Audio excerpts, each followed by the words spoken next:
The Magic needed a statement win. They needed to go to their starters to get it, and they delivered. Is this the momentum building win Orlando has been waiting for today on Locked On Magic?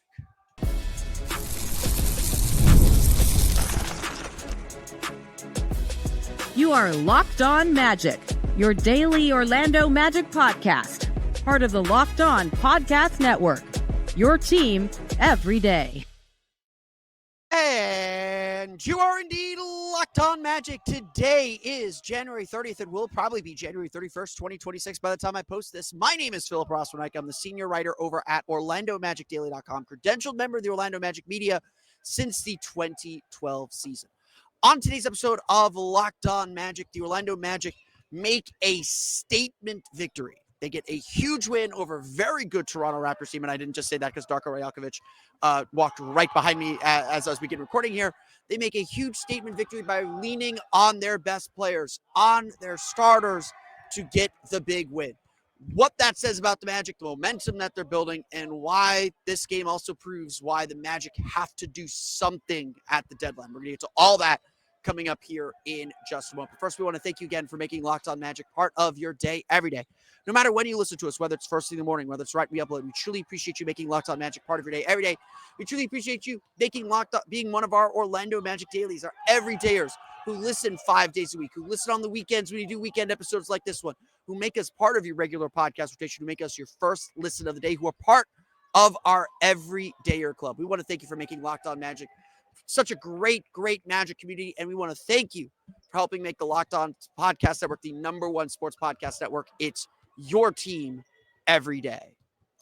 Today's episode of Locked On Magic is brought to you by Game Time. Download the Game Time app, create an account, and use code LOCKEDON for $20 off your first purchase. The Orlando Magic need wins. I'm not breaking news there, I hope. I'm not... if you follow this team at all, I'm not saying anything crazy right now. The Magic are desperate for victories. The Magic are desperate to reclaim a piece of their identity, to climb back into the Eastern Conference playoff race, to be the team that we certainly think they can be, and be the team that they know they can be. And so games like this are the measuring stick. Look, say what you want about the Toronto Raptors and who the Magic should be and who you thought the Raptors are. The Raptors are a really good team. That is a team that is fighting for home court advantage, and they're not going away. We're at the point of the season where the teams that are there are not going away. The Magic have to catch up to them. And look, they're now they're one game behind the Raptors in the loss column. They have 4 more wins because they played a lot more games, but the Magic are right there in the mix. But you got to beat these teams, and you got to collect the wins wherever you can get them. So when Orlando tied the game at 80, fought back from a 10-point deficit to tie the game at 80, and felt comfortable enough to stay in their rotation to go to the bench, it felt like, okay, we are in a game and a fight to the end. That's not what the Raptors said. The Raptors extended that lead back out. They took a 13-point lead heading into the fourth quarter, hitting a big shot by RJ Barrett over Jonathan Isaac. And the Magic, who had tied the game at 80, suddenly found themselves down, was 99-86, I think. So a 19-6 run to seemingly put this game out of reach against a good defensive team like Toronto, an offensive team like the Magic that tends to struggle. That should have been it.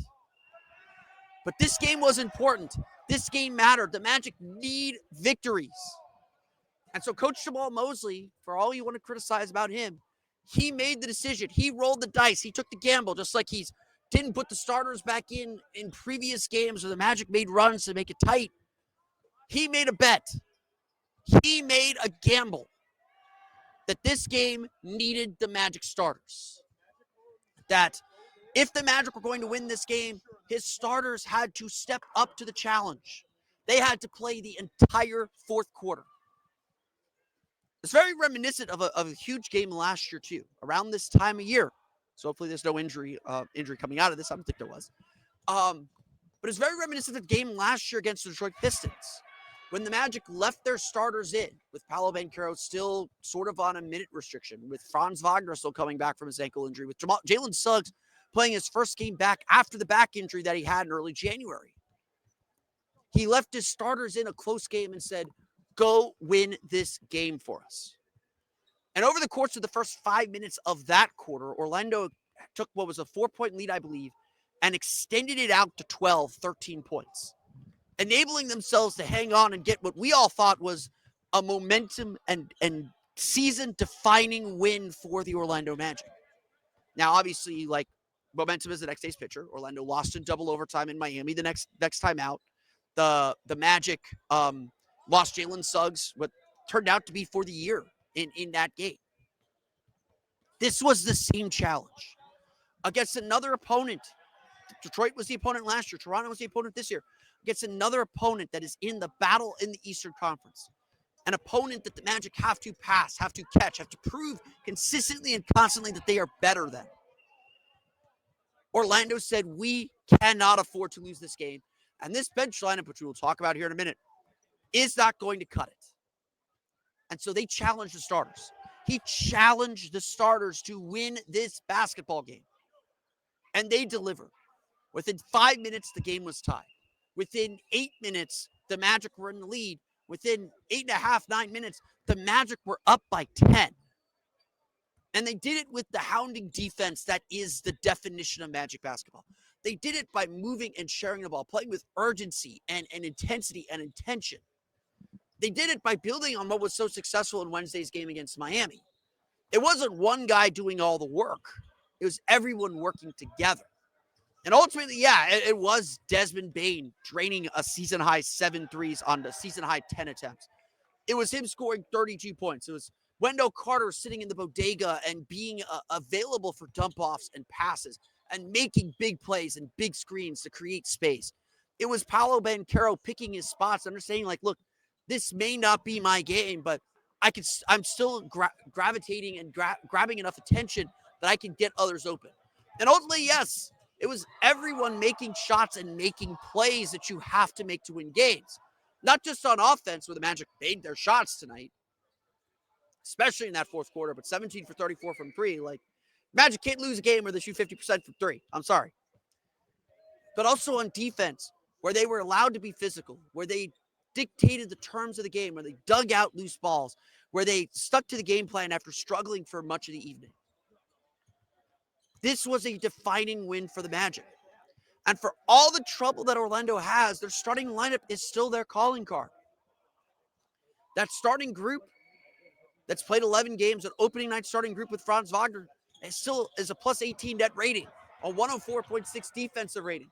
Still one of the absolute best lineups in the league. We just haven't seen them play together. The Magic's current starting lineup of Wendell Carter, Desmond Bane, Paolo Banchero, Anthony Black, and Jalen Suggs, if I could find it on my list here, is entering tonight's game in 97 minutes, a plus 2.7 net rating, a 114.9 offensive rating, which isn't that great, and a 112.2 defensive rating, which is pretty good. The Magic have consistently leaned on their starters for everything. Whether it's, and really it's a lot of it's Paolo. Like, I'm sorry, like, I know we could be overly critical about Paolo and some of those on-off numbers, but it's Paolo. He takes so much attention. And, again, generally making the right decisions a lot of times. Could disappear a little bit, could get a little too slowed down. Like there's still all these issues. There's still some bad habits for him to work through. But Paolo is making a real impact. And everything right now fits really well around him. And at the end of the day, it wasn't like just Paolo that won the game. It wasn't just Desmond Bane that won the game. It wasn't just Jalen Suggs that won the game. It was everyone doing their part, taking what the defense gave them, playing with aggression, playing with physicality, dictating the terms, and delivering a humongous victory. Like, again, this is the kind of victory that we may look back at the end of the season and say, this is the turning point. This is when the team found its groove, found its swagger, found its confidence, found its belief that they haven't had all year. Of course, they have to make it that moment, and they get that chance on Sunday in San Antonio, but this feels like a much bigger deal than a regular win. The Magic were dead in the water down 13 entering the fourth. They were dead in the water. They'd given this game away. Toronto had opened the door and let them stay in this game, and all Orlando had to do was take advantage, and they kept making mistake after mistake after mistake. And so ultimately it came down to this. Just like in Miami, the Magic decided not to let the Heat beat them, decided to do the right things, decided to play and execute the way they needed to play. In the fourth quarter of this game, Orlando decided to play Magic basketball. Orlando decided to limit their mistakes, to focus in on what they need to do to win games. They decided that they were going to go home victors and get this Kia Center crowd into it and do all the things they need to do to win. They have that feeling again. 2 straight really nice wins, 2 straight games where the Magic take care of their business. I don't even know if this qualified for clutch. I think it does. But 2 wins where the Magic asserted themselves and played an identity that they can replicate. As Desmond Bane has constantly said over the last few days, things are trending in the right direction. This is the right direction, and now it's about continuing to build on it and build on it and build on it. And tonight they had the confidence to do so. Of course, being down 13 leads to another problem. While the Magic's bench is a real problem and something the Magic need to resolve and need to solve ahead of the deadline. We'll get to that coming up here in just a moment.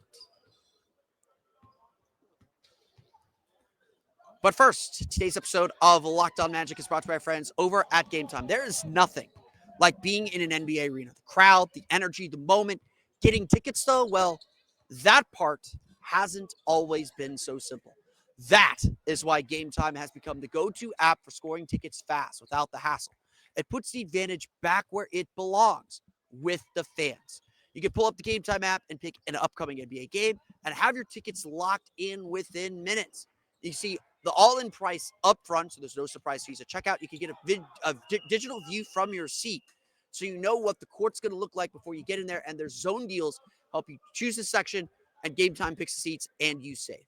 Take the guesswork out of buying NBA tickets with Game Time. Download the Game Time app, create an account, and use code LOCKEDON for $20 off your first purchase. That's code LOCKEDON, LOCKEDON, for $20 off. Download the Game Time app today, and remember, it's gametime.co, not .com.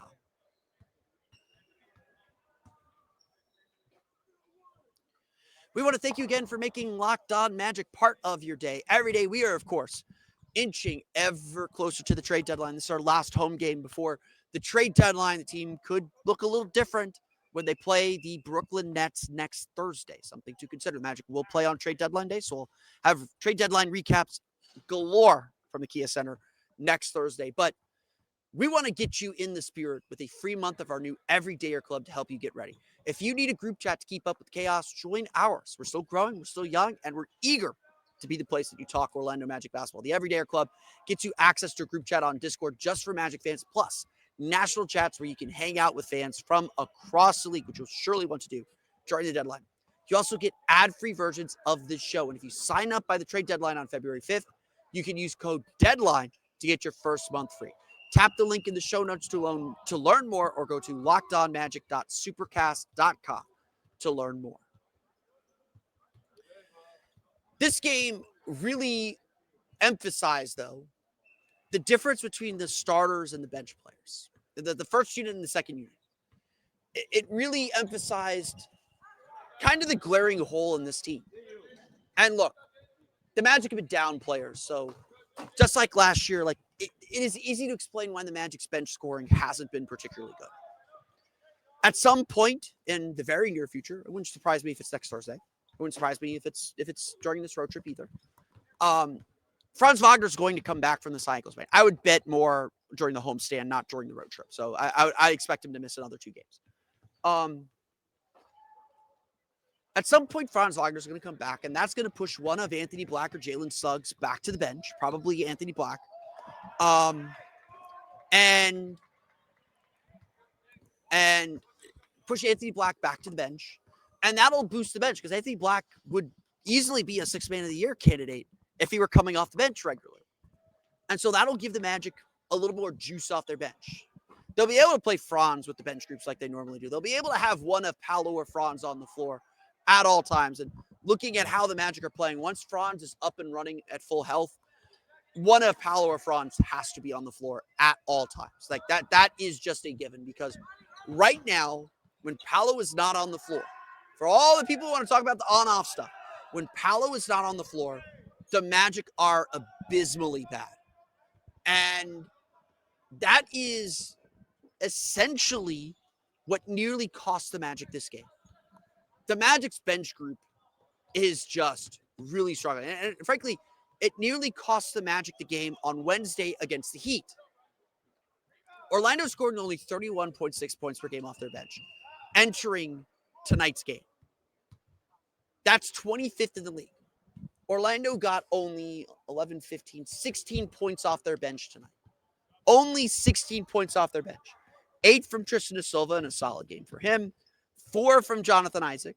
3 from Tyus Jones at the game-tying 3 that made it 80-80 in the third quarter. 1 from Mo Wagner, and that was it. In fact, the Magic really only ran like they ran a 9-man rotation. They took Noah Penda out of the rotation in the second half to play Mo Wagner. They're running 8 men. Like, Jamahl Mosley is leaning heavily on his starters. Jamahl Mosley is desperate to find some second unit, to find some second group that can get them over the hump, that can just sustain these minutes. In the second quarter on Wednesday, that group lost a 13-point lead and trailed entering halftime. Tonight, the Magic tied the game at 80. I think they took Paolo Banchero out during that timeout, and that's when the Raptors went on their run. That's when the Raptors went on that 16-3 run, whatever it was I said, and seemingly took control of this game. A 19-6 run, and seemingly put this game away, forcing the Magic to play their starters the entire fourth quarter. Again, the only time I think Jalen Suggs sat for a minute in the fourth quarter. And I watched the conversation, like Jalen was calling for a little breather so he could make sure he could finish the game. And finally, the Magic had him finish the game, because he hasn't been finishing a lot of games lately, just because he's been on this minute restriction. The Magic don't have a bench right now. And if you look at the players on the bench, again, eventually Anthony Black's going to go to the bench, or Jalen Suggs going to the bench. So that's going to give you some offensive juice. But you look at the players on the bench, the Magic don't have anyone that can really create their shot. And so when you go to Desmond Bane, Jalen Suggs, Noah Penda, Jonathan Isaac lineup, I know there's missing a player there, but when you go to those Tristan da Silva lineup, you don't have anyone that can really create. You don't have anyone that can really create their shot, that can really force the defense to do things, force the defense into action. Not in the way that Paolo Banchero can. And again, when this team is healthy, they'll have Franz Wagner. But this was my takeaway from the last 2 playoff series. It just constantly felt like the Magic were banging their head against the wall. That Paolo Banchero and Franz Wagner were banging their heads against the wall. And look, they are so good, and we'll get to the box score stuff and talk about games here in a minute. They are so good, they will put dents into that wall. But it wears on them. It wears them down. And you look at the way that they're struggling, it puts so much pressure on them. And so you look at the way that they're struggling right now, it's easy to see the Magic need more creators. They need more guys who can create their own shot, that can get the ball downhill, that can get to the basket, that can finish at the rim. Like, Desmond Bane's been incredible finishing at the rim this year. It's been one of the added bonuses that again, like, he hasn't been exactly what we thought he was going to be, but he's still done a lot of really good things. But the Magic don't have these attackers, and so you throw these bench lineups in, and you're just like, I don't know what's going to happen. The Magic's like 5th most used lineup. It's Carter, Bane, Wagner, Suggs, da Silva. It's a minus 9.1. Again, lineup without Paolo. The lineup of Wendell Carter, Desmond Bane, Paolo, Anthony Black, Noah Penda is a minus 43 in 53 minutes. You can just see that even this deep into the season, the Magic are searching for combinations that work. They don't really have a set bench rotation. And, look, Mose yelled at me a little bit today. Didn't yell, but he said, look, it's hard to build consistency when so much is inconsistent.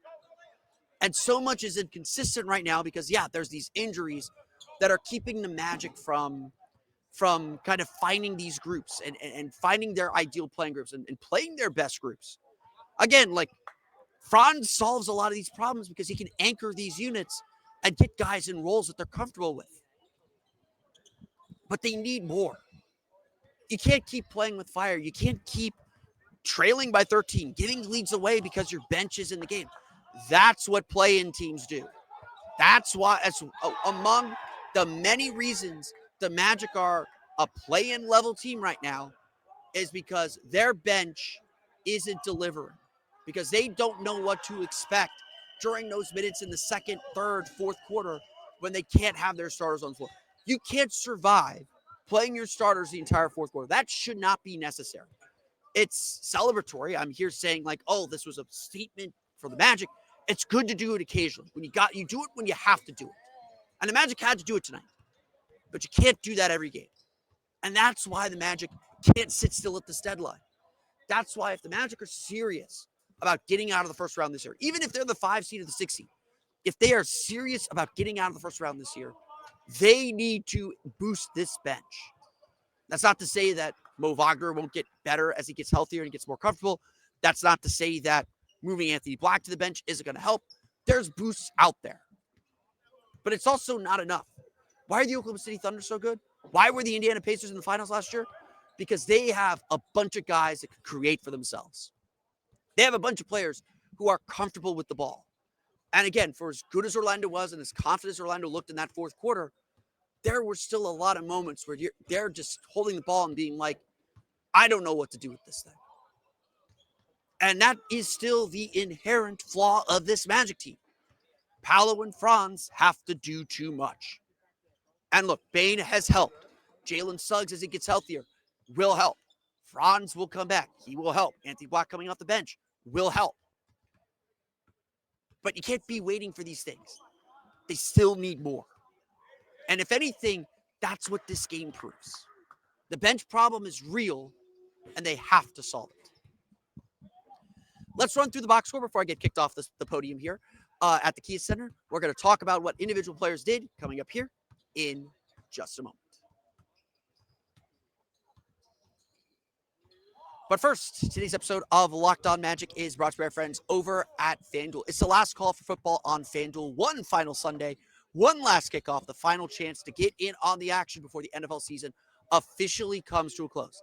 This is Super Bowl 60, and FanDuel is making sure you are right in the middle of it with special offers just in time for the biggest game of the year.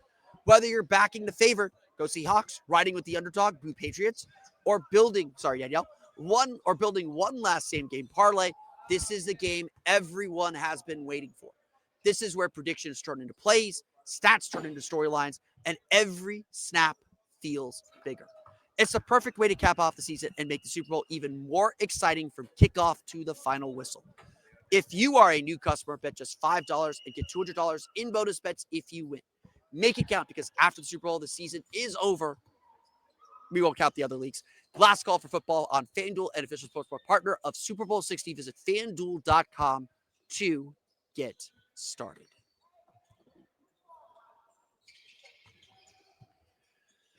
Let's run through the final box score as the Orlando Magic defeat the Toronto Raptors 130-120, back-to-back 130-point games. The Magic are dangerously close. Yes, this team is dangerously close to setting the record for most games scoring more than 120 points. Previously set by, I believe it was the 1995 team. They're pretty close, to like one or two away from it. Their 44 points in the fourth quarter was one shy of the team record. One of them was set in 1995 against Charlotte Hornets.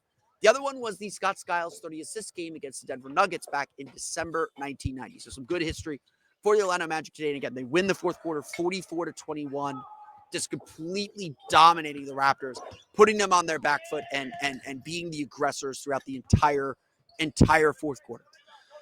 It is, frankly, a crime, and you should be yelling at me that I did not mention that it took me 25 minutes to mention that Desmond Bane made 7 threes. He was 7 for 10 from 3. He scored 32 points in this game, 11 for 15 overall. Dude just made shots. Like, just plain and simple, he just made shots. And look, this is why the Magic got him.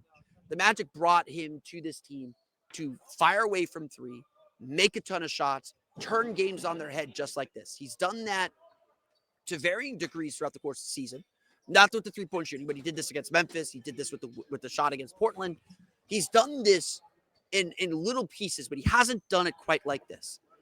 And when Des takes over and is able to hit shots like this, the Magic offense just flows better because you're just waiting for, the other team is just scrambling to stop him. Once he gets, the Magic haven't had a guy that's just in a rhythm like this in a very, very long time. And so this was a huge, huge victory for Orlando to get a Desmond Bane game like this. And just like against Detroit when he dominated that game, just like in those other games that he scored 30 points, the Magic become really hard to beat when he is just having everything working because he's making shots at the rim still, and he's hitting threes like crazy. He wasn't alone tonight, though. Magic got 25 points from Anthony Black. He was 14 for 14 from the foul line, only 5 for 11 from the floor, and 1 for 5 from 3. So that makes him 4 for 6 on 2-pointers. Love Anthony Black's aggression. He's been aggressive all year. Like, he's just getting downhill, getting to the basket. Thought his defense was pretty good. He had 6 assists as well. Again, like you can't fault you. If the Magic lost this game, I would have still said you can't fault their effort. You can't sit here and say that they didn't play hard, that they didn't do things. There are some game plan struggles. They let Toronto leak out. They gave up 18 fast break points. They gave up 6 in the second half, which was a good improvement. But a lot of those were just the Raptors challenging a shot and keeping on running, and Orlando not recognizing that and getting back and giving up points that way. So some struggles there, some trouble there. But Orlando really tightened up on defense, and AB was a big piece of that puzzle, helping really contain Emmanuel quickly, helping contain RJ Barrett a little bit. And Magic were essentially switching 1 through 5, so it was really a team defensive effort all the way around. Jalen Suggs continues to struggle with his shot, but 14 points, 10 assists, 5 for 14 shooting, 3 for 8 from 3. Hit some big threes in this one. Had this crazy play in the fourth quarter. I think it put the Magic up by 6 or 7 points. Maybe put him up 5. He's trying to get around Scotty Barnes. Scotty Barnes clearly fouls him and bumps him a few times. Suggs falls to the floor, gets back up, keeps his dribble alive, and then feeds Wendell Carter in the dunker spot for a big dunk. Again, I think that put the Magic up 5 points at the time. Given that 2 possession lead is a little bit of breathing room. Suggs is just everywhere, and you can see him like begging to stay in and go past the minute restriction. He was at 33 minutes. Magic needed every single one of those energy minutes and energy points because, again, the starting group works. The bench doesn't really work as well. Wendell Carter had a really nice game as well. 23 points, 9 for 14 shooting, 2 for 4 from 3, 7 rebounds. Did have 4 fouls, did have a steal, had 5 dunks, so he was really active around the basket. Toronto plays small, and so Orlando did a good job keeping him near the rim, keeping him in places where he could be active, use his size. He was sitting in the bodega, the dunker spot a lot, and really did some really good things throughout the game. Again, just the starters were all solid. Like I can't complain too much about the way the starters played. And that brings me to Paolo Banchero. Paolo finished 5 for 11, so he didn't take a ton of shots. 9 for 11 from the foul line, so he got to the line. Love that. 10 rebounds, 6 assists, finished with 20 points, plus 18 in the game. Paolo, I think, was a little passive, and look, his defense is still a bit rough, but he really became engaged in that second half. Really, I thought played a good defensive second half for the most part. Again, some slips here and there. But really, I loved, especially in the second half, how he took control of the game. He was like, okay, I had this passive first half. I'm going to take it upon myself to be more assertive to start the third quarter, especially. Really help set the tone, get the Magic back in the game. They were trailing at halftime. Help them get back in the game. And again, they went down 10. They come back. Paolo's a big piece of this. Not necessarily as a scorer, but just someone who's drawing attention and has this gravity about him. I mentioned this earlier. Like, the Magic are just really bad when Paolo's off the floor right now. And so all those people with the on-off stuff, like, yes, Paolo needs to be better and impact winning more when he's on the floor. But since Franz Wagner's injury, not including tonight, because I don't have tonight's numbers yet. Since Franz Wagner's injury, Orlando is minus 9.4 point, or minus 9, I think 9.4 points per 100 possessions when Paolo is off the floor. Now, obviously, like, Franz helps a lot. Is he 9 points helps? I don't know. But the Magic are only minus 4, so again, it's not great. But I think we are beginning to see Paolo turn a corner here where it's clear how much the Magic need him. So, like, forget all that noise about that. But he is making a more positive impact and picking his spots a lot better. look, he had a kind of a sluggish game today. I think he would even be the first to admit that. But he still found a way to positively impact the game. And something that I said at the end of the third quarter, I believe Scotty Barnes was a plus 14. And it was just like Scotty Barnes is making all these crazy plays. He's not having this great offensive game. He's not super involved offensively, but he's making all these plays to lift the team's energy, to lift his team's energy. And Toronto couldn't function when Scotty Barnes was off the floor. Even with Brandon Ingram scoring the way he was scoring, Barnes was the one that made that team go. And I sat there at the end of the third quarter. I was like, the Magic need a player that's going to make that kind of an impact. And probably does need to be their star. That's been my point all along, is that your star has to set the tone for your team. And that's what Paolo helped do throughout that second half. Again, I think he's 23. He's still learning. I think he's beginning to get it, beginning to understand it, and he's testing what he's supposed to do well. Now, some guys naturally have it. Like Barnes is the greatest offensive player, but he seems to have an idea of that. Like Luka automatically had it. Like maybe Wemby's just unique. Like it is something maybe that Paolo is taking a little longer to learn than we all want. But I would tell you he's learning it. I would tell you that he is figuring that stuff out. At the end of the day, the numbers do not lie. The Magic were so much better with Paolo on the floor against Miami on Wednesday. He was on the floor for the big moments in this game, and I think just really made a huge, huge difference for Orlando. So, again, a great game from him. The starters did a lot of the scoring. Again, they scored. Orlando had only 16 points. They scored 114 points, 32, 52, 75, 100, 114 points. 114 points from the starters. Orlando shot 51.3% from the floor. A lot of that coming in the fourth quarter. They were in the mid 40s for most of the game, low 40s for most of the game. They shot 17 for 34 from three. That was a big factor in them staying in the game as they were able to hit threes. And again, they were 2 for 10 in the second quarter when they gave their lead, when they kind of lost some touch and contact with the Raptors, fell behind by 7. Excuse me. And Orlando ends up with 37 free throw attempts, 33 for 37. Toronto got 32, so there's a lot of fouls, very physical game. But Orlando getting to the line, that is their lifeblood. When Orlando gets to the foul line, their offense functions because it forces you to be a little hands-off with them. And that means essentially they're attacking and getting downhill. Orlando only scored 42 points to the paint. They lost the paint 56-42. They only get 7 second chance points, so plenty still to recover. And again, 25 fast break points is too much. Orlando was really not in tune with their game plan. They let Toronto run by them on a lot of occasions. There are a lot of rough spots. Look, Desmond Bane is right. The Magic are trending in the right direction. The Magic are doing the right things more often. They're doing the right things now often enough that they should be winning. Like I said, since the Cleveland game, you play like you did against the Cavs in those 2 games, you're going to win 6 out of 10 times. You're going to win a lot of games playing that way. You just didn't win those 2.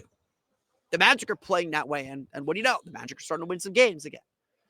There is still a lot to clean up, a lot to sharpen. This is not like a championship-level team right now.